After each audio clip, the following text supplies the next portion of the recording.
नमस्कार मित्रांनो, या पृथ्वीवर जन्माला आलेला प्रत्येक जीव एक दिवस मृत्यूला सामोरा जातो. राजा असो किंवा रंक, श्रीमंत असो किंवा गरीब, मृत्यू कुणालाही चुकत नाही. पण एक प्रश्न आजही प्रत्येकाच्या मनात आहे. मृत्यूनंतर नक्की काय होते? आत्मा कुठे जातो? तो पुन्हा जन्म घेतो का? आणि जर पुनर्जन्म होत असेल तर तो कोणत्या रूपात होतो? सनातन धर्मातील अनेक पुराणांमध्ये आणि तत्वज्ञानात एक प्रसिद्ध संकल्पना सांगितली जाते, ती म्हणजे 84 लक्ष योनीची. असे मानले जाते की जीव आपल्या कर्मानुसार विविध योनींमध्ये जन्म घेत आत्मिक प्रवास करतो. मात्र ही संकल्पना आधुनिक विज्ञानातील जैविक वर्गीकरण नसून धार्मिक आणि आध्यात्मिक परंपरेचा भाग आहे. आज आपण या संकल्पनेचा अर्थ, तिच्या मागील संदेश आणि मनुष्य जन्माचे महत्त्व समजून घेणार आहोत. आत्मा म्हणजे काय? भगवद्गीतेमध्ये भगवान श्रीकृष्ण अर्जुनाला सांगतात, आत्म्याला ना अग्नी जाळू शकतो, ना पाणी भिजवू शकतो, ना वारा सुकवू शकतो. याचा अर्थ असा की शरीर नष्ट होते, परंतु आत्मा हा नष्ट होत नाही. आपण आरशात पाहतो तो देह आहे, पण त्या देहाला चेतना देणारा जो दिव्य अंश आहे तो म्हणजे आत्मा. मृत्यू म्हणजे आत्म्याचा अंत नसून एका शरीरातून दुसऱ्या अवस्थेमध्ये जाणे. गरुड पुराणातील वर्णनानुसार मृत्यूनंतर जीव काही काळ स्वतःच्या शरीराकडे पाहत असल्याचे सांगितले जाते. त्याला आपण मृत झालो आहोत हे लगेच समजत नाही असे धार्मिक वर्णन सुद्धा आढळते. तो आपल्या कुटुंबियांना रडताना पाहतो, त्यांच्याशी बोलण्याचा प्रयत्न करतो, परंतु कोणीही त्याला ऐकू शकत नाही. यातून एक महत्त्वाचा संदेश मिळतो. शरीर नश्वर आहे, परंतु कर्माचा ठसा हा कायम राहतो. भक्ती परंपरेत प्रसिद्ध असलेल्या एका श्लोकानुसार मनुष्याला त्याच्या पूर्ण जन्मचक्रामध्ये म्हणजे आत्म्याला त्याच्या पूर्ण जन्मचक्रामध्ये 9 लाख जलचर योनीमध्ये जन्म घ्यावे लागतात. 20 लाख जन्म स्थावर म्हणजेच वनस्पतीच्या रूपाने घ्यावे लागतात. 11 लक्ष जन्म कृमी आणि कीटक योनींमध्ये घ्यावे लागतात. 10 लक्ष जन्म पक्ष्यांचे मिळतात. 30 लाख पशु आणि 4 लाख मनुष्य जन्म मिळतात. अशा एकूण 84 लक्ष योनींचा उल्लेख केला जातो. या संकल्पनेचा मुख्य उद्देश म्हणजे जीवनाची विविधता आणि कर्मानुसार आध्यात्मिक प्रवास समजावून सांगणे. मनुष्य जन्म इतका दुर्मिळ का? संत ज्ञानेश्वर, संत तुकाराम आणि इतर अनेक संतांनी मनुष्य जन्माला अत्यंत मौल्यवान असे म्हटले आहे. याचे कारण म्हणजे मनुष्याला विचार करण्याची क्षमता मिळाली आहे. योग्य अयोग्य ओळखण्याचा विवेक आहे. धर्म आचरण करण्याची संधी आहे. ईश्वराची भक्ती करता येते आणि आत्मज्ञान प्राप्त करता येते. म्हणूनच म्हणतात, हा जन्म केवळ भोगण्यासाठी नाही तर आत्म्याच्या उन्नतीसाठी आहे. कर्माचे काही नियम आहेत. सनातन धर्माचा एक मूलभूत सिद्धांत आहे, जसे कर्म तसे फळ. आज आपण जे विचार करतो, जे बोलतो, जे कर्म करतो, त्याचे परिणाम आपल्याला कधी ना कधी भोगावे लागतात. हे परिणाम फक्त जन्मापुरते मर्यादित नसून पुढील प्रवासावरही प्रभाव टाकतात असे धार्मिक परंपरांमध्ये सांगितले जाते. याविषयीची एक प्रेरणादायी कथा आपण आता ऐकूया. एका गावात 2 व्यापारी राहत होते. पहिला व्यापारी हा प्रामाणिक होता. तो कमी नफा मिळाला तरी फसवणूक करत नसे. रोज अन्नदान करायचा आणि गरजूंना मदत करायचा. दुसरा व्यापारी मात्र लोभी होता. तो लोकांना फसवून पैसा कमवत असे. काळ गेला, दोघांचाही मृत्यू झाला. धार्मिक कथांमध्ये सांगितले जाते की प्रामाणिक जीवन जगणाऱ्या व्यक्तीच्या आत्म्याला अधिक शुभ मार्ग प्राप्त होतो, तर लोभ आणि अन्याय आणि फसवणूक करणाऱ्याला आपल्या कर्माचे परिणाम हे भोगावे लागतात. या कथेतून मिळणारा संदेश स्पष्ट आहे. धनापेक्षा धर्म मोठा आहे. मित्रांनो, 84 लक्ष योनीची संकल्पना ही भीती निर्माण करण्यासाठी नाही. ती आपल्याला सांगते की जीवन अमूल्य आहे. प्रत्येक कर्म महत्वाचे आहे. मनुष्य जन्माचा सदुपयोग करा. सत्य, सेवा आणि भक्तीचा मार्ग स्वीकारा. आता बघूया कर्मानुसार कोणत्या प्रकारचे जन्म मिळतात असे गरुड पुराण आणि धर्म परंपरेत सांगितले जाते. मित्रांनो, आपण जाणून घेतले की आत्मा अमर आहे, शरीर नश्वर आहे आणि सनातन धर्मात 84 लाख योनीची संकल्पना का सांगितली जाते. आता आपण जाणून घेणार आहोत कर्मानुसार पुढील जन्म कसा ठरतो असे धर्मग्रंथांमध्ये का सांगितले आहे. मनुष्याच्या प्रत्येक कर्माची नोंद कोण ठेवतो. मृत्यूनंतर आत्म्याला कोणत्या मार्गाने जावे लागते आणि कोणती कर्मे आत्म्याला उन्नतीकडे किंवा अधोगतीकडे घेऊन जातात. मित्रांनो, सनातन धर्मात एक महत्त्वाचा नियम सांगितला आहे. जसे कर्म तसे फळ. हा नियम कोणासाठीही बदलत नाही. राजा असो किंवा सामान्य मनुष्य, गरीब असो किंवा श्रीमंत, प्रत्येकाला आपल्या कर्माचे फळ हे भोगावेच लागते. गरुड पुराण आणि इतर धर्मग्रंथांमध्ये असे सांगितले आहे की ईश्वर सर्वज्ञ आहे आणि कोणतेही कर्म व्यर्थ जात नाही. प्रत्येक चांगल्या किंवा वाईट कृतीचा परिणाम हा होतोच होतो. धर्म परंपरेनुसार यमराजांचे सचिव चित्रगुप्त प्रत्येक जीवाच्या कर्माची नोंद ठेवतात असे वर्णन आढळते. याचा अर्थ असा नाही की एखाद्या वहीत शब्दशः सर्व लिहिले जाते. ही संकल्पना आपल्याला हे शिकवते की कर्माचे परिणाम टाळता येत नाहीत. आपण जे बोलतो, करतो आणि विचार करतो त्याचे परिणाम आपल्या जीवनावर आणि जीवनाच्या पुढील प्रवासावर होतात. गरुड पुराणातील प्रेतकल्पामध्ये आत्म्याच्या मृत्यूनंतरच्या प्रवासाचे वर्णन आढळते. धार्मिक परंपरेनुसार मृत्यूनंतर जीव आपल्या कर्मानुसार पुढील अवस्थांकडे प्रवास करतो. याच कारणामुळे हिंदू धर्मात अंत्यसंस्कार, श्राद्ध, तर्पण आणि पिंडदान यांना विशेष महत्त्व दिले गेले आहे. या विधींचा उद्देश मृतात्म्याच्या स्मरणासोबत धार्मिक कर्तव्य पार पाडणे हा देखील मानला जातो. धर्मग्रंथांमध्ये काही दुर्गुणांपासून दूर राहण्याचा उपदेश केला आहे. उदाहरण बघूया. निरपराध्यांना त्रास देणे, फसवणूक करून धन मिळवणे, आई वडिलांचा अपमान करणे, गुरुचा अनादर करणे, सतत खोटे बोलणे, हिंसा आणि क्रूरता, गरिबांचे शोषण, व्यसनाधीन जीवन, लोभ आणि अहंकार अशा कृतींमुळे आत्मिक प्रगतीला अडथळा येतो असे धार्मिक परंपरेत सांगितले जाते. बघूया कोणती कर्मे उन्नतीकडे नेतात. शास्त्रांमध्ये अनेक सद्गुणांचे वर्णन आहे. जसे की सत्य बोलणे, अन्नदान करणे, गोसेवा करणे, प्राणीमात्रांवर दया करणे, माता पित्यांची सेवा करणे, गुरूंचा आदर आणि देवभक्ती करणे, गरजूंना मदत आणि प्रामाणिकपणे उपजीविका करणे आणि इतरांना क्षमा करणे. अशा सद्गुणांमुळे मन शुद्ध होते आणि आत्मिक उन्नतीचा मार्ग हा पुन्हा खुला होतो असे सांगितले जाते. एका गावात 2 भाऊ राहत होते. मोठा भाऊ प्रामाणिक, दयाळू आणि धर्मशील होता. धाकटा भाऊ लोभी, स्वार्थी आणि रागीट होता. दोघांकडे समान संपत्ती होती, पण जीवन हे वेगवेगळे होते. मोठा भाऊ रोज गरिबांना अन्नदान करायचा, वृद्धांची सेवा करायचा आणि देवाचे नामस्मरण करायचा. धाकटा भाऊ मात्र इतरांना फसवून अधिक पैसा कमवत होता. काळ लोटला. धर्मकथांमध्ये सांगितल्याप्रमाणे मनुष्याबरोबर त्याची संपत्ती जात नाही, त्याच्याबरोबर जातात त्याची कर्मे. ही कथा आपल्याला सांगते की कर्म हे खरे धन आहे. जर एखाद्या व्यक्तीकडून भूतकाळात चुका झाल्या असतील तर धर्मग्रंथ निराश करत नाहीत. ते सांगतात, पश्चाताप करा, चुकीची कर्मे सोडा, सत्कर्म सुरू करा, ईश्वराचे नामस्मरण करा, दया, सेवा आणि सत्याचा मार्ग स्वीकारा.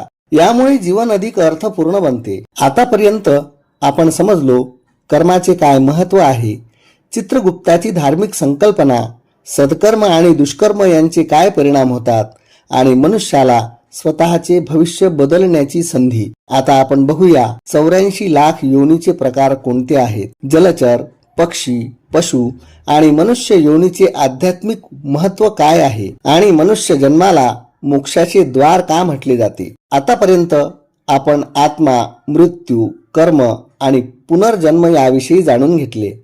आता आपण बघूया सर्वात महत्त्वाचा भाग. 84 लाख योनी म्हणजे नेमक्या कोणत्या, या योनींचे वर्गीकरण कसे केले जाते, मनुष्य जन्माला सर्वश्रेष्ठ का मानले जाते आणि या सर्व संकल्पनांमधून आपल्याला कोणता आध्यात्मिक संदेश मिळतो. सनातन धर्मातील भक्ती परंपरेत एक प्रसिद्ध श्लोक आढळतो. जलजा नवलक्षाणी स्थावरा लक्ष विशंती कृमयो रुद्र संख्यकः पक्षिणाम दशलक्षणम त्रिंशलक्षणी पशवः चतुर्लक्षणी मानुषाः. या पारंपरिक मोजणीनुसार जीवसृष्टीचे 6 प्रमुख प्रकार सांगितले जातात. 9 लाख जलचर, 20 लाख स्थावर म्हणजेच वृक्ष, वनस्पती आणि इतर अचल जीवनरूपे. जीवनाची सुरुवात पाण्यातून झाली अशी संकल्पना अनेक परंपरांमध्ये आढळते. जलपरांमध्ये मासे, कासव, मगर, शंख, जलातील सूक्ष्म जीव याचा उल्लेख केला जातो. सनातन धर्मात भगवान विष्णूंचा मत्स्य अवतार देखील जलचर जीवनाच्या महत्त्व अधोरेखित करतो. यातून संदेश मिळतो की जीवनाचा प्रत्येक स्तर ईश्वराच्या सृष्टीचा भाग आहे. स्थावर योनी, स्थावर म्हणजे स्वतःहून हालचाल करू शकत नसलेल्या, उदाहरणार्थ वडाचे झाड, पिंपळाचे झाड, औदुंबराचे झाड, तुळस, विविध वृक्ष, वेली आणि वनस्पती. भारतीय संस्कृतीमध्ये वृक्षांना पूजनीय मानले गेले आहे, कारण ते निस्वार्थपणे प्राणवायू देतात, सावली देतात, फळे देतात, औषधी देतात. म्हणून वृक्ष सेवा ही देखील पुण्यकर्म मानली गेली आहे. आता बघूया कृमी आणि कीटक योनी. मुंगी, मधमाशी, फुलपाखरू, गांडूळ, विविध कीटक हे सर्व निसर्गाचे संतुलन राखण्यात महत्त्वाची भूमिका बजावतात. लहान जीव सुद्धा सृष्टीच्या व्यवस्थेत आवश्यक आहेत, हा संदेश या वर्गातून मिळतो. पक्षी योनी, पक्षी म्हणजे स्वातंत्र्याचे प्रतीक. गरुड, हंस, मोर, पोपट, कबूतर, चिमणी. सनातन धर्मात गरुडाला भगवान विष्णूचे वाहन मानले जाते. हंस हा विवेकाचे प्रतीक मानला जातो. मोर भगवान कार्तिकेय आणि श्रीकृष्णाशी जोडला जातो. प्रत्येक पक्षाला धार्मिक आणि सांस्कृतिक महत्त्व आहे. आता बघूया पशु योनी. धर्मग्रंथामध्ये विविध पशूंना विशिष्ट प्रतिकात्मक अर्थ दिला जातो. गाय मातृत्व आणि करुणा, सिंह शक्ती, हत्ती ऐश्वर्य, नंदी शिवभक्ती, वानर श्री हनुमानांची सेवा आणि भक्ती. यातून संदेश मिळतो की प्रत्येक जीवामध्ये परमात्म्याचा अंश आहे. बघूयात मनुष्य योनी. मित्रांनो, आता आपण सर्वात महत्त्वाच्या योनीबद्दल जाणून घेणार आहोत आणि ती म्हणजे मनुष्य योनी. शास्त्रामध्ये मनुष्य जन्माला मोक्षाचे द्वार म्हटले आहे, कारण मनुष्य विचार करू शकतो, योग्य अयोग्य ओळखू शकतो, धर्म आचरण करू शकतो, ईश्वर भक्ती करू शकतो, आत्मज्ञान प्राप्त करू शकतो. म्हणूनच तुकाराम महाराज म्हणतात, हा जन्म वाया घालवू नका. मनुष्य जन्माचा खरा उद्देश आज बहुतेक लोकांचे जीवन पैसा, पद, प्रतिष्ठा, स्पर्धा या भोवती फिरते.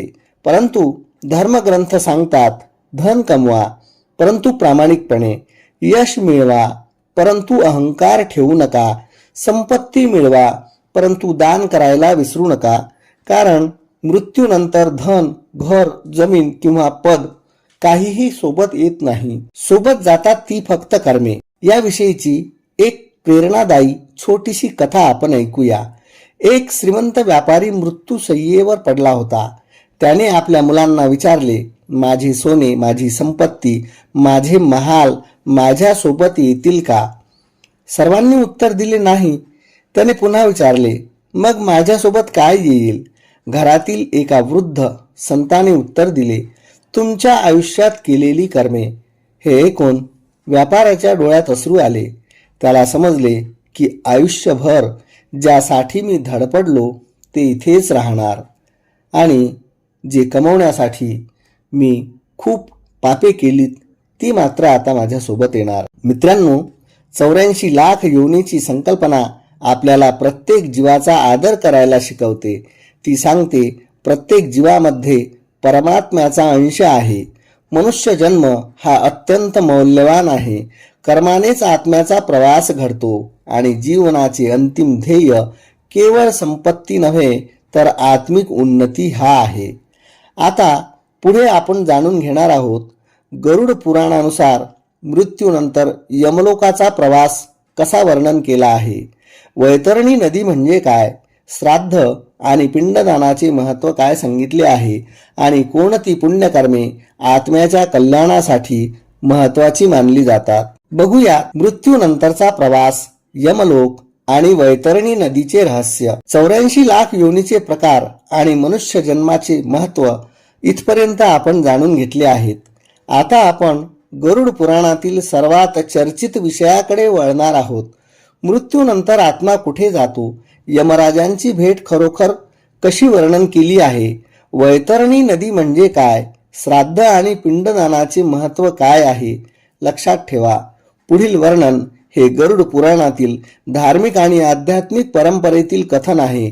याकडे श्रद्धेच्या दृष्टीने पाहिले जाते. गरुड पुराणातील प्रेतकल्पामध्ये असे वर्णन आढळते की मृत्यूनंतर जीव आपल्या सूक्ष्म अवस्थेत काही काळ पृथ्वीशी संबंधित राहतो. त्याला आपले घर, कुटुंब आणि आप्तेष्ट दिसतात, पण तो त्यांच्याशी संवाद साधू शकत नाही. हे वर्णन आपल्याला एक महत्त्वाचा संदेश देते. ज्याला आपण माझे म्हणतो ते सर्व शरीरापुरतेच मर्यादित असते. आत्म्यासोबत जातात ती फक्त त्याची कर्मे. गरुड पुराणात यमराजांचे दूत म्हणजेच यमदूत यांचा उल्लेख आहे. धार्मिक परंपरेनुसार ते जीवाला त्याच्या पुढील प्रवासासाठी घेऊन जातात. याचा आध्यात्मिक अर्थ असा घेतला जातो की मृत्यूनंतर प्रत्येक जीवाला आपल्या कर्माच्या परिणामांना सामोरे जावे लागते. म्हणूनच धर्मग्रंथ सतत सत्कर्म करण्याचा उपदेश करीत असतात. गरुड पुराणातील सर्वाधिक प्रसिद्ध उल्लेखांपैकी एक म्हणजे वैतरणी नदी. धार्मिक कथनानुसार ही नदी जीवाच्या पुढील प्रवासातील एक महत्त्वाचा टप्पा आहे. सत्कर्मी जीवांसाठी हा प्रवास तुलनेने सहज असल्याचे, तर दुष्कर्मी जीवांसाठी तो कठीण असल्याचे वर्णन आढळते. याचा प्रतिकात्मक अर्थ असा देखील घेतला जातो की जीवनातील प्रत्येक कृतीचा परिणाम आपल्या पुढील प्रवासावर होतो. हिंदू धर्मात मृत व्यक्तीच्या स्मरणार्थ श्राद्ध आणि पिंडदान करण्याची परंपरा आहे. गरुड पुराण आणि इतर स्मृती ग्रंथांमध्ये या विधींना धार्मिक महत्त्व दिले गेले आहे. श्राद्धाचा मुख्य उद्देश आहे पितरांप्रती कृतज्ञता व्यक्त करणे, त्यांचे स्मरण करणे आणि धार्मिक कर्तव्य पूर्ण करणे. आजही अनेक कुटुंबे श्रद्धेने ही परंपरा पाळतात. मित्रांनो, कल्पना करा, एखाद्या व्यक्तीकडे कोट्यावधीची संपत्ती आहे, अनेक घरे आहेत, मोठा व्यवसाय आहे, पण मृत्यू आल्यावर 1 रुपयाही त्याच्यासोबत जात नाही. गरुड पुराणाचा मुख्य संदेश असा आहे, माणूस रिकाम्या हाताने येतो आणि रिकाम्या हातानेच जातो. सोबत जातात ती सत्कर्मे, दान, सेवा, सत्य आणि ईश्वर भक्ती. याबद्दल सुद्धा आपण एक छोटीशी कथा बघूया. एका गावात एक अत्यंत श्रीमंत जमीनदार राहत होता. त्याने आयुष्यभर संपत्ती गोळा केली, पण कधीही दान धर्म केला नाही, गरिबांना मदतही केली नाही, आई वडिलांची सेवा सुद्धा केली नाही. त्याच्या गावातच एक गरीब शेतकरी होता. त्याच्याकडे संपत्ती नव्हती, पण रोज एखाद्या भुकेल्याला अन्न द्यायचा, पक्षासाठी पाणी ठेवायचा आणि देवाचे नामस्मरण करायचा. काळाच्या ओघात दोघांचाही मृत्यू झाला. ही कथा आपल्याला शिकवते की नश्वर धनापेक्षा मन पाहतो, संपत्तीपेक्षा सदाचार. ईश्वर धनापेक्षा मन पाहतो, संपत्तीपेक्षा सदाचार मोठा आहे. आजच्या धावपळीच्या जीवनात आपण पैशा मागे धावतो, प्रतिष्ठेच्या मागे धावतो, पण स्वतःसाठी आणि ईश्वर स्मरणासाठी वेळ काढत नाही. गरुड पुराण आपल्याला स्मरण करून देते, एक दिवस सर्व काही मागे राहणार आहे. म्हणून आई वडिलांचा आदर करा, गरजूंना मदत करा, सत्याचा मार्ग स्वीकारा आणि प्रत्येक दिवस अर्थपूर्ण जगा. मित्रांनो, मृत्यू हा शेवट नसून धर्म परंपरेनुसार एका नवीन प्रवासाची सुरुवात मानली जाते. या प्रवासासाठी मोठी संपत्ती नाही, तर चांगली कर्मे उपयोगी पडतात, असा गरुड पुराणाचा मुख्य संदेश आहे. म्हणूनच आजपासून असा संकल्प करूया, कोणालाही दुःख देणार नाही, शक्य तितकी सेवा करू, धर्म, दया आणि सत्य याचा स्वीकार करू. आता आपण पुढे जाणून घेणार आहोत 84 लाख योनीच्या चक्रातून मुक्ती म्हणजे मोक्ष काय आहे. मोक्ष मिळवण्यासाठी धर्मशास्त्र कोणते मार्ग सांगतात, कलियुगात सर्वात सोपा आध्यात्मिक मार्ग कोणता मानला जातो आणि मनुष्याने आयुष्य कसे जगावे जेणेकरून त्याचा प्रत्येक दिवस सार्थकी लागेल. या जन्म मृत्यूच्या चक्रातून मुक्ती मिळू शकते का? सनातन धर्माचे उत्तर आहे होय, आणि त्या मुक्तीलाच म्हणतात मोक्ष. पुन्हा पुन्हा जन्म आणि मृत्यूच्या चक्रात अडकावे लागू नये अशी अंतिम आध्यात्मिक अवस्था म्हणजेच मोक्ष. सनातन धर्म तत्वज्ञानानुसार मोक्ष म्हणजे आत्म्याला स्वतःच्या खऱ्या स्वरूपाची अनुभूती होणे आणि परमात्म्याशी एकरूप होणे. म्हणूनच धर्मशास्त्रामध्ये मोक्षाला मानव जीवनाचा सर्वोच्च पुरुषार्थ मानले गेले आहे. मनुष्य जन्म अमूल्य का आहे? मित्रांनो, कल्पना करा, जर एखाद्या विद्यार्थ्याला आयुष्यात फक्त एकदाच परीक्षा देण्याची संधी मिळाली तर तो किती तयारी करेल. तसेच धर्मग्रंथ सांगतात, मनुष्य जन्म हा अत्यंत दुर्मिळ आणि मौल्यवान आहे, कारण इथे आपल्याला विचार करण्याची क्षमता मिळाली आहे. इथे आपल्याला ईश्वर भक्तीची समज आहे. मोक्षासाठी धर्मशास्त्रज्ञांनी सांगितलेली 4 मार्ग. पहिला मार्ग आहे कर्मयोगाचा. भगवान श्रीकृष्ण भगवद्गीतेमध्ये सांगतात, कर्तव्य करा पण फळाची अपेक्षा ठेवू नका, यालाच निष्काम कर्म म्हणतात. दुसरं म्हणजे भक्तियोग.